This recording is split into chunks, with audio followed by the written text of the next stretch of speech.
मुल्ला की जाना मैं कौन कौन हूं भाई मैं, मकसद क्या है जीवन में मेरा, इस धरती पर हम लोग करने क्या आए हैं, कंट्रीब्यूट क्या कर रहे हैं अपन।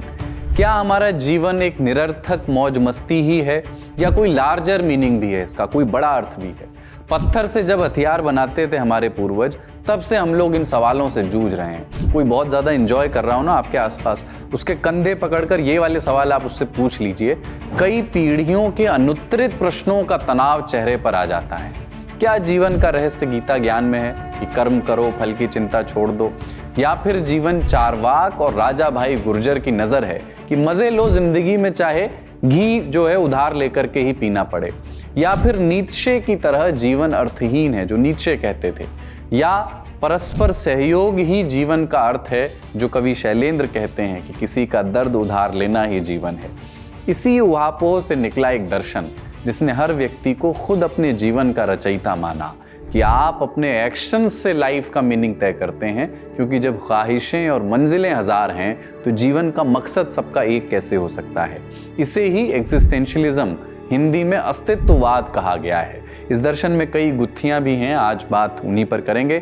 साथ ही समझेंगे कि कैसे एग्जिस्टेंशियलिज्म का ये दर्शन यूरोप से निकल करके दुनिया भर में फैला, एग्जिस्टेंशियल क्राइसिस होता क्या है, क्यों ये हर पीढ़ी और हर सवाल के साथ प्रासंगिक बना रहा, और कैसे ये दर्शन आपको अपने जीवन का रचयिता, अपनी जिंदगी का ड्राइवर बनने की शक्ति देता है। नमस्कार, अपन है कुलदीप और आप देख रहे हैं जटिलता का विलोम और सरलता का पर्यायवाची, आसान भाषा में।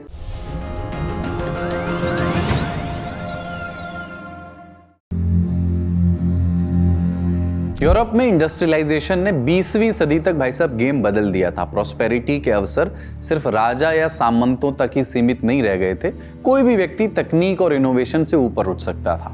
इसलिए फोकस आ गया पैसे कमाने पर और उसकी चाह पर। समूह से ज्यादा एक अकेले इंसान की वैल्यू बढ़ गई, इंडिविजुअलिटी को बढ़ावा मिला। इसकी एक कीमत भी थी, ह्यूमन रिलेशंस में दोस्ती और प्यार की जगह फायदे और जरूरत ने ले ली। दुनिया उगते सूरज के साथ थी, लेकिन डूबते को तिनके का सहारा ना मिला। लोगों के जीवन में आने लगा अकेलापन। जिन्हें आर्थिक तरक्की का गुमान था, वो भी युद्धों के बाद, खासतौर पर पहले विश्व युद्ध के बाद शांत हो गए। लगने लगा उन्हें कि पता नहीं जीवन कब खत्म हो जाए। इसलिए वे भी सोचने लगे कि आखिर जीवन का मतलब, इसका मकसद क्या है। जब ऐसे सवाल परेशान करते हैं तो बहुत सारे लोग, बहुत सारे इंसान धर्म की शरण में जाते हैं। क्यों? समाजशास्त्र ये कहता है कि धर्म का उद्देश्य सिर्फ ईश्वर और व्यक्ति के बीच ही नहीं, लोगों के बीच भी संबंध स्थापित करना है। एक कॉमन आइडेंटिटी के साथ लोगों को एक सिक्योरिटी महसूस होती है। साथ ही ये सुविधा भी मिलती है कि असफलताओं को ईश्वर की मर्जी मान करके स्वीकार कर लिया जाए। लेकिन यूरोप में हुई औद्योगिक क्रांति की वजह से लोग धर्म का सहारा भी नहीं ले पाए। क्यों? क्योंकि 20वीं सदी तक साइंस का विकास हो चुका था, जिसने लोगों के भीतर सवाल पूछने और लॉजिक ढूंढने की उत्सुकता जगा दी थी। जवाबों के अभाव और लॉजिक की कमी से यूरोप में ईसाई धर्म कमजोर पड़ गया था। दार्शनिक नीत्शे ने तो यहाँ तक कह दिया था कि यूरोप को एक नए धर्म की जरूरत है। मॉडर्न सोसाइटी में धर्म का कमजोर हो जाना कोई बड़ी बात नहीं, क्योंकि जिंदगी की भागदौड़, जीत हार और एस्पिरेशंस के बीच हेवन और हेल के बवाल में रुचि लोगों की कम हो गई थी। धर्म इसको जस्टिफाई नहीं कर पा रहा था। यानी ऐसे समय में यूरोपियंस के लिए जिस दिए का सहारा था, जिस धर्म का सहारा था, वो दिया भी बुझ गया। तब कुछ फिलोसोफर्स और राइटर्स ने अस्तित्ववाद की नींव रखी, जिसने इस समाज को नई ऊर्जा दी। कैसे? अस्तित्ववाद किसी एक व्यक्ति, किसी स्थान या समय की उपज नहीं है। ये एक दार्शनिक आंदोलन था, एक फिलोसॉफिकल मूवमेंट था, जिसमें अलग अलग देशों और समाज के विचारकों ने अपने अपने हिस्से की बातें रखी। इन विचारकों ने एक दूसरे के तर्कों को कई बार चैलेंज भी किया, और इसी डाइवर्सिटी से अस्तित्ववाद, एग्जिस्टेंशियलिज्म, और भी समृद्ध हुआ। इसमें मुख्य तौर पर 3 तरह के थिंकर्स हैं। फ्रेंच एग्जिस्टेंशियलिस्ट जैसे John Paul Sartre, German existentialist जैसे कि फ्रेडरिक नीत्शे और मार्टिन हाइडेगर, और रिलीजियस एग्जिस्टेंशियलिस्ट जैसे कि सोरेन किर्केगार्ड। इन सभी विचारकों ने मुख्य रूप से 5 पॉइंट्स पर अपनी बातें रखी, और ये 5 पॉइंट्स ही अस्तित्ववाद की नींव हैं। पहला है एग्जिस्टेंस प्रोसीड्स एसेंस, यानी जीवन का अस्तित्व उसके सार से ज्यादा जरूरी है। दूसरा पॉइंट है ऑथेंटिसिटी, यानी असलियत की पहचान। तीसरा है फ्रीडम एंड रिस्पॉन्सिबिलिटी, यानी आजादी और उसके साथ आने वाली जिम्मेदारी। चौथा है भावनाएं, यानी कि इमोशंस। पांचवा एब्सर्डिटी, जिसको हिंदी में आप बेतुकापन कह सकते हैं। पांचों को बारी बारी समझते हैं। अस्तित्ववाद से पहले कुछ फिलॉसफीज मानती थी कि इंसान रंगमंच की कठपुतलियां हैं, जो कुछ भी होना है वो पहले से तय है, यानी हमारे जीवन का मकसद पहले से तय है।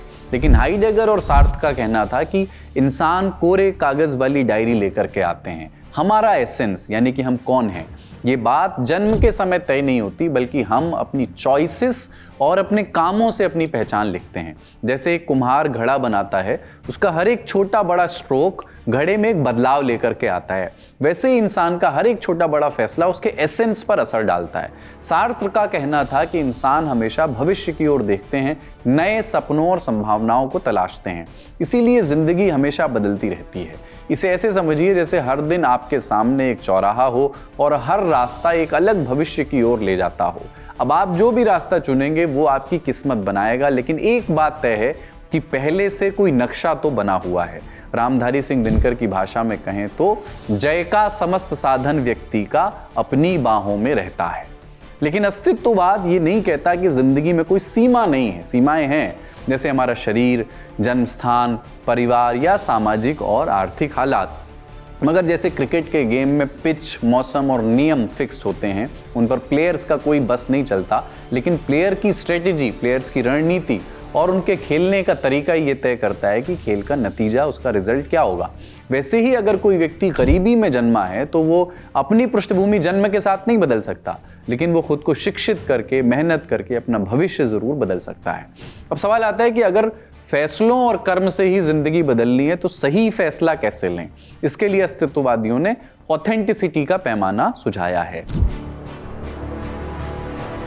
ऑथेंटिसिटी यानी असलियत की पहचान, सच क्या है, इसकी परिभाषा।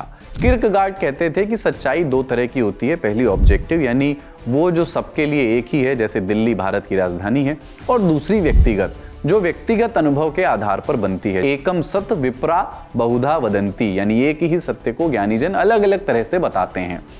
अस्तित्ववादियों के मुताबिक जीवन को समझने के लिए व्यक्ति को अपने सब्जेक्टिव असलियत को पहचानना जरूरी है। इसे टेक्निकल भाषा में ऑथेंटिसिटी कहा जाता है। क्या है ऑथेंटिसिटी? ऐसी जिंदगी जो व्यक्ति की अपनी वैल्यूज से मेल खाती हो, ना कि समाज की उम्मीदों के अनुरूप बनाने के बोझ पर आधारित हो। आसान भाषा में my life my rules.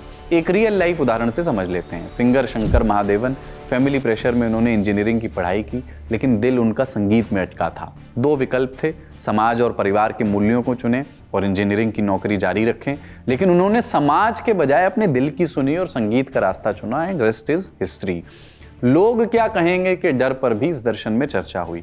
Kierkegaard कहते थे कि जब कोई व्यक्ति कुछ ऐसा करने की कोशिश करता है जो उसके विचारों और सोच से मेल नहीं खाता, तो वो निराश हो जाता है। मिसाल के तौर पर कोई आदमी बिजनेस करना चाहता है और परिवार की उम्मीदों की वजह से नौकरी को मजबूर है, ऊपर से ऑफिस का प्रेशर, बॉस की डांट और बेमन का काम, इसका दिमाग पर पड़ता है बुरा असर।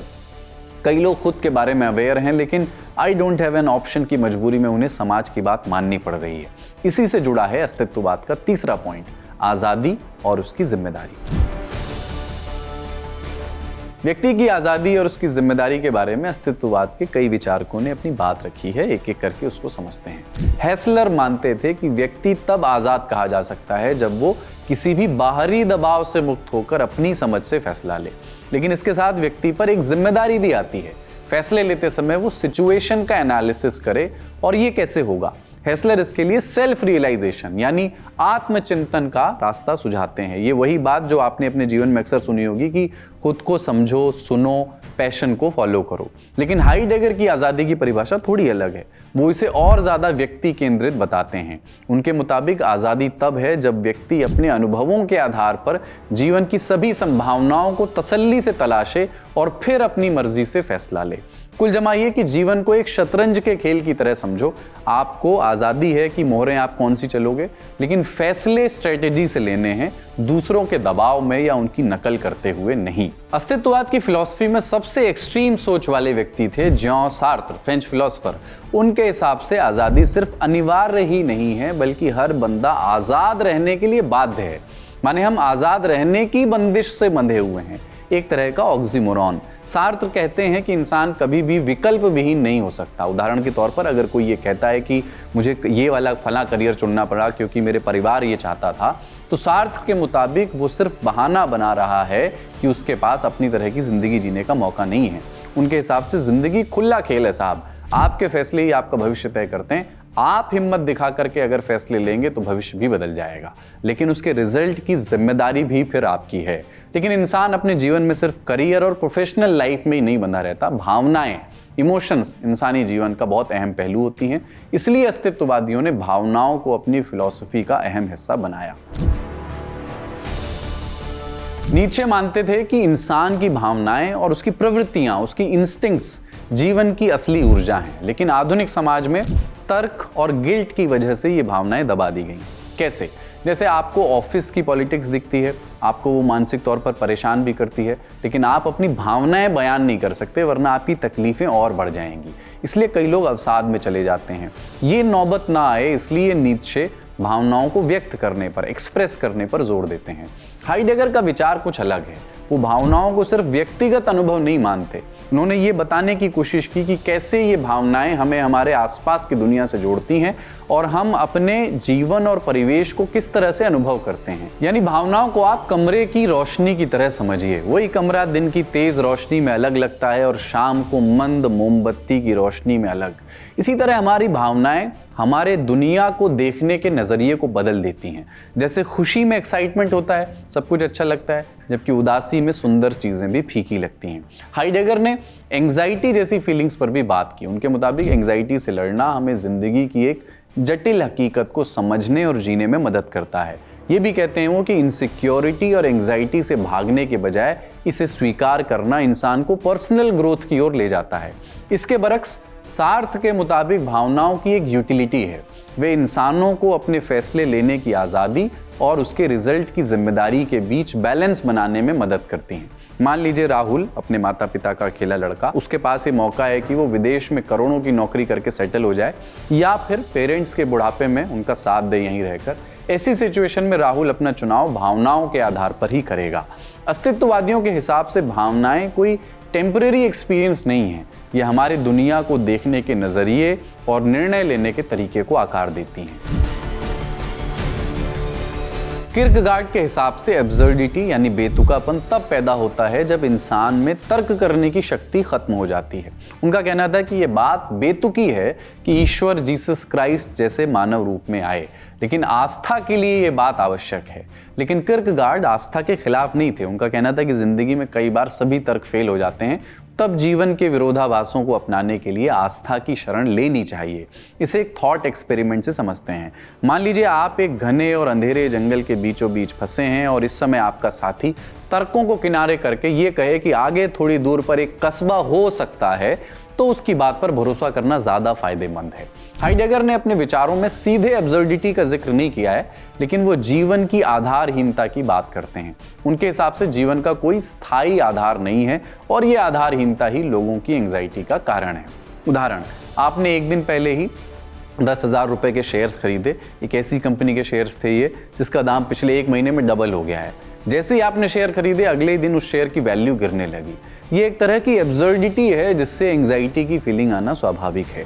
अस्तित्ववादियों के हिसाब से एब्सर्डिटी हमें जिंदगी और उसके मकसद, उसके पर्पस के बारे में फिर से विचार करने के लिए ललकारती है, और इस चैलेंज से निपटने के लिए कुछ उपाय भी सुझाए हैं अस्तित्ववादियों ने। इन्हीं तर्कों के जरिए अस्तित्ववाद ने जीवन की इनसिक्योरिटी में फंसे लोगों को नई ऊर्जा दी। समाज के मूल्यों से ऊपर व्यक्ति की ख्वाहिशों और उसके फैसलों को सम्मान मिला, और इसी फिलॉसफी को आधार मानकर कई मोटिवेशनल स्पीकर्स ने युवाओं को प्रेरित करना शुरू किया। इस सिद्धांत में कई खामियां हैं, खासकर इसकी समाज के बजाय व्यक्ति पर केंद्रित फिलॉसफी, जहां जीवन की गाड़ी का स्टीयरिंग व्यक्ति के हाथ में है। लेकिन ये बेशकीमती प्रश्न है सोचने के लिए कि ना मैं भेद मजहब दा पाया, ना मैं आदम हव्वा जाया, ना कोई अपना नाम धराया, ना विच बैठन ना विच भौन, बुल्ला की जाना मैं कौन।